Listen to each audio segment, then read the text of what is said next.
What have you made of Piastri so far? Is he the man to beat now at McLaren?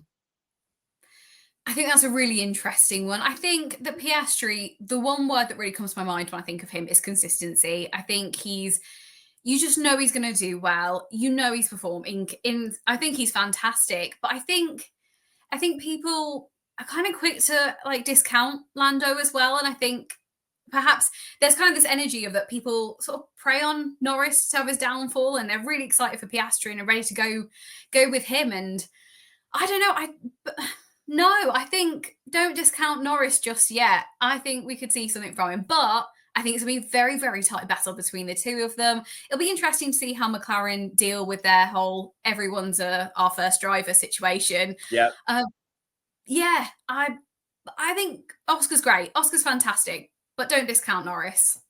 Yeah, I mean, Lando, we know he's a fantastic driver, but he seems to struggle to get on top of that McLaren a little compared to Oscar, doesn't he? You said, Oscar seems very level-headed, etc. And maybe as well, Lando's focus to detail could be called into question at points. He was really hard on himself once again after the collision in Q3, wasn't he? Referring to himself as an idiot. No one is perfect, but of course, in this world of Formula One, we need you to be as perfect as possible, don't we? How's Lando going to bounce back from this?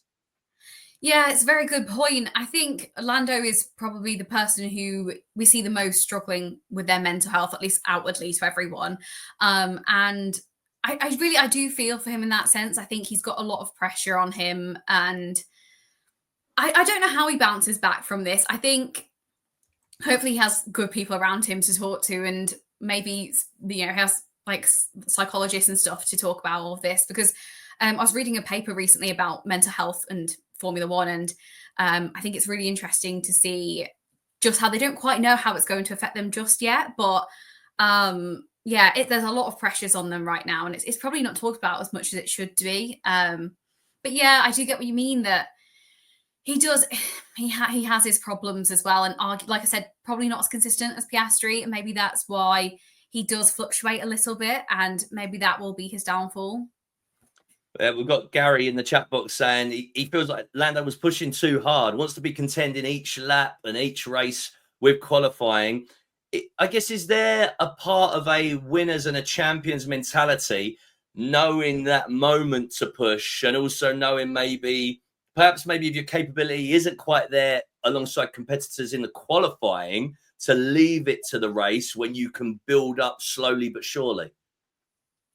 That's a good point, but then I think you got to go for it when you can, and perhaps maybe that's where his issue is maybe he's going for it when he shouldn't be at points. But I suppose if you aren't going for it, what are you doing? So I don't know. Well, I mean, I say this because it was really interesting I don't know if you saw the observation from Karun Chandhook when Lando had his collision in Q3, and Karun was saying, well, look, you can see there he's not tight enough on the corner. So to not pull out of that, I guess it's to pull out of that lap or sector at the very least. Yeah. That's where he's putting himself at risk. But then we have to remember, like you said, he is a young man, Lando Norris. Is he 24, 25? So a young man still, and he will learn from this and come back a better racer, we imagine. Yeah, I'd like to hope so. I think, I'm the same age as him, and I think I'm very much that mindset of you get down in these spirals and you think, I can't do anything and this is all going wrong. Why is it working out for everyone else? And I imagine perhaps that's the same thing for him. And yeah, I don't know. Yeah, he does need to clean up with getting a bit neater on certain areas. But then, I mean, he was close to winning last year, relatively. I mean, okay, he wasn't close, but, close enough. I think he's got a little bit cleaning up to do, but I think he can do it. I think he can. Gary just backing that point up, just saying, on a tight track as it is, you need to get that banker lap in first. And yeah, Lando really paid the price there. What did you make, Karina, of last week before race weekend? Lando came out in the press conference and he said, I'm going to win the championship my way as a nice guy. What did you make of those comments? And is that perhaps another comment that allows the vultures to circle a little? Yeah, I think on one hand, I appreciate how open he is. On the other hand, I do think sometimes sets him up for people to grasp onto what he's saying. And in the press conference this week, or was it this week or last week? One of the two. I think it was last week. They were then asking Piastri about this comment and whether he agrees with it and stuff. You know, if it's getting picked up to that extent, I think people will take those kind of comments and run with them. I think he's fair enough to say that, and if he feels like he can win it his way, then I'd like to see him try. I don't think every champion has to be the same, but I would say there's a certain level of confidence that we see in Verstappen and Hamilton, for example. I always think that moment when he was on the podium and he like turned his back and he was pointing there and he had champagne being sprayed on him. And I think there is that kind of confidence that perhaps that's what makes you a multiple champion. I don't know if Lando has that quite yet. And Oscar Piastri on the other side of the garage. I mean, are you already sensing that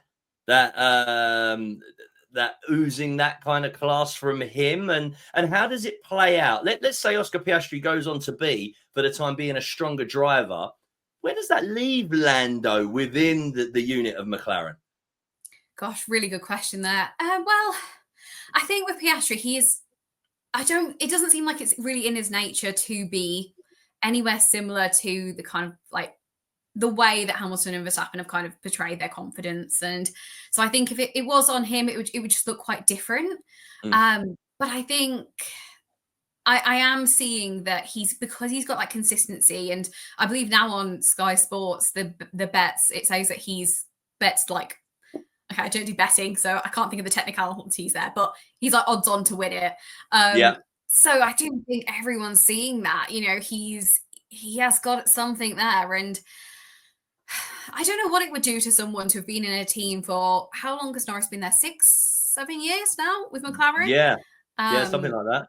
And then for someone to come in and within 2-3 years, like to then win it, I imagine that must be really difficult on him. And I do wonder whether if Oscar becomes a champion, then do you become a number 2 driver, or does Zach Brown still say that they're both open to fight? And this is only a question that Zach Brown can answer, but you know, Oscar Piastri in such a short amount of time, like you've just made the point, is showing he is up there with the best on the grid.